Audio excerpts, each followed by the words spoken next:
Hey guys, Zen here, and the curtains have officially been pulled back on North Star for Rainbow Six Siege, and I've got to be honest and say that Year 6 Season 2 is one of those releases that could have some of the longest lasting and important impacts on Siege since Shadow Legacy. Like, the content packed into this season will have a dramatic effect on the future of Siege, with another healing operator with a gadget that you don't really want to counter, if that makes sense, the rework to bullet holes finally, and a bunch of other updates that fundamentally change each and every round. Ubisoft allowed me to go hands-on early, so thanks to them, and let's get into this. And so to begin, we have to speak on the newest defender. Her name is Thunderbird, and guys, she is one of the strongest new additions to defense in a while. The quick bullet points are that she's a 3-speed, she has a full-on assault rifle as a primary, and her Kona station is a healing turret, but the details here are critical. Starting off with the gadget, Thunderbird gets access to 3 of these small boxes, and once deployed, it'll fire healing balls at any operator that walks into its radius, and there are some rules to it. First, it'll always heal an operator if it's ready to fire, meaning if any operator at any time walks close enough to this thing, it will lock on and hit you with a healing ball whether you really need it or not. If you don't need it, it'll overheal you, and if you and another operator are both in the radius, it'll prioritize the one with the least health. It works on a timer, so once a ball is shot, it'll take a few seconds to reload, but probably the most important fact about the Kona station is that it goes both ways. Attackers and defenders alike can and will be healed by this thing if they're close enough, and so the real secret to being a highly skilled Thunderbird player is placement. As they say, location, location, location.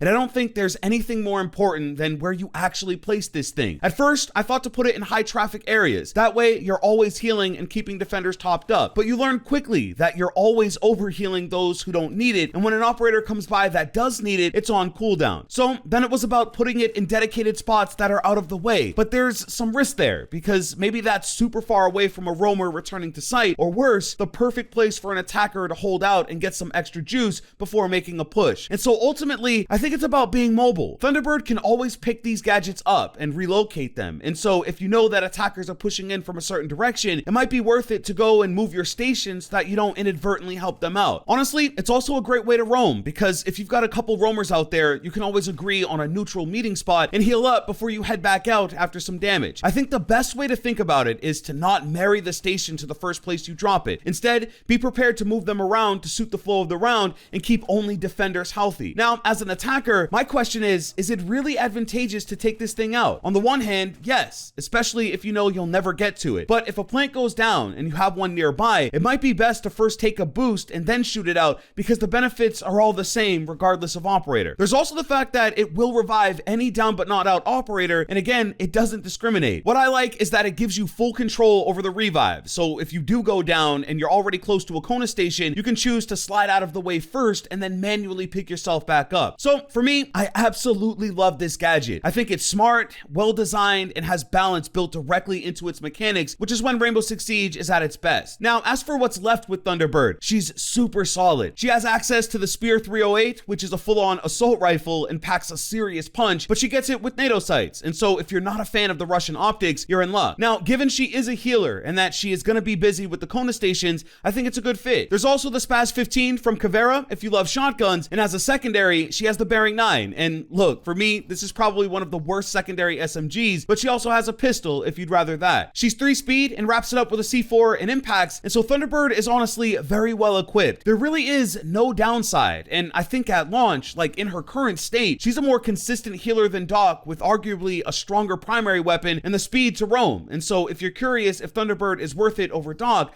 I think the answer right now is yes. Now, after death activities are next, and to be clear, this is not launching with Season 2. I repeat, this is not coming with the launch of North Star, but it will be in the initial test server, and we'll be able to try it out before it's moved to the live game. But why is that so important? Well, guys, this is actually game-changing for Siege. Like, yeah, the new scopes and things like map ban are all great additions, but this fundamentally changes how you'll play this game, and it can make or break every single round, and so the devs really want to get it right, and I respect that. So basically, it's what it sounds like. The ability to use gadgets, drones, and cameras after you die. Now, how it's always been is once you die, that's totally it. You can of course give callouts and maybe send through a ping, but you can't like interact with anything. After this, ops like Echo, Maestro, and Twitch will have full control over their gadgets and be able to use sonic burst, tase people, and a lot of it. And so you're not truly out anymore. And the biggest question is why? Why make this kind of change to the game if Siege is meant to be this hardcore tactical experience? It really comes comes down to the downtime in Siege. The game isn't nearly as engaging after death, and so throughout the match, you begin to lose focus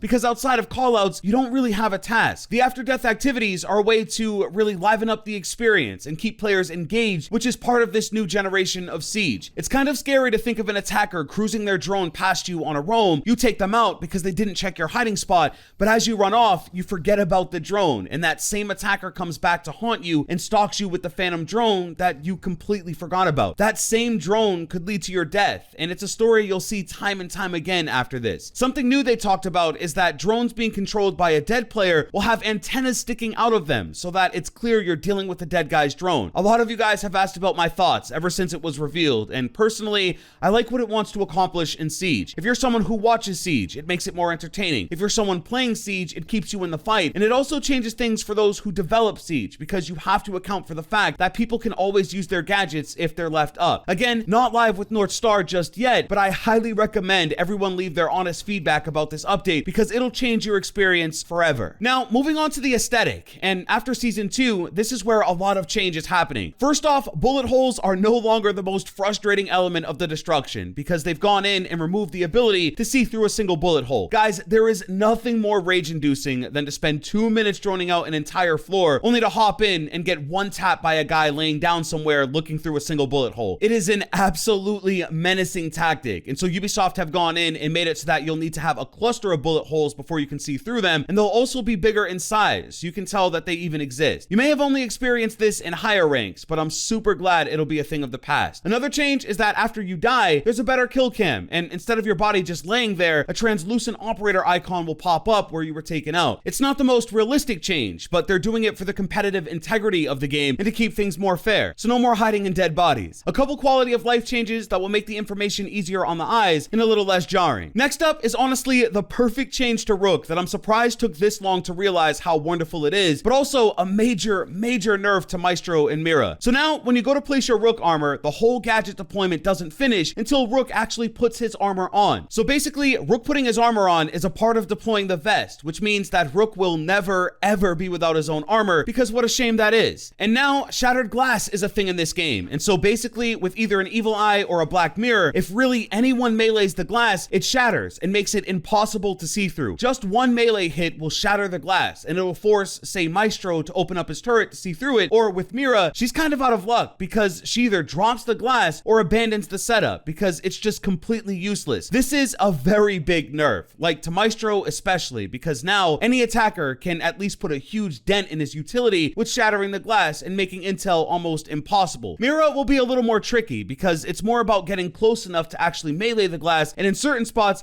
I could see it working, but in most Mira setups you'll never be able to challenge it. And then lastly for this one, guys, is the rework to Favela. Now I know it isn't everyone's cup of tea, especially because it is another casual only rework, but the most interesting part of the whole thing for me is the fact that it is now technically the only nighttime map in public rotation. For those of you who are newer, Rainbow Six Siege used to have full-on night modes for almost every map in the game, and at a certain point the devs decided to pull them out. Some people felt like it made attackers harder to spot while they were outside and that it was more tedious than tactical, and so the devs made it so that daytime was the only time of day for the maps. But they never said it was done away with forever, and they also never said they wouldn't do it again, and so Favela sees the return of a night-based map, and yeah, I think it's pretty cool. Now, I'm not gonna lie or sugarcoat it. Favela isn't my ideal map, and I've never really liked it, and I still don't really want to shoot it out here, but of course, they did it justice. The outside is much less confusing, like those rooftops were a nightmare, and I think they've made it easier to navigate the entire map inside and out, and so I think those who loved it will like it all the same here. They reduced the amount of smaller rooms and made almost every area in the map larger, so it's much less chaotic and more comfortable to experience. But that's the video, guys. North Star is another fully packed season, and we didn't cover everything, but there is so much more content to look forward to that's just as big, and so get subscribed with those notifications and be here for when it's ready. And guys, click the video on the screen. We talk about more stuff coming even after season 2, and so check it out if you want to see into the future. But all right, I'll catch you guys in the next one.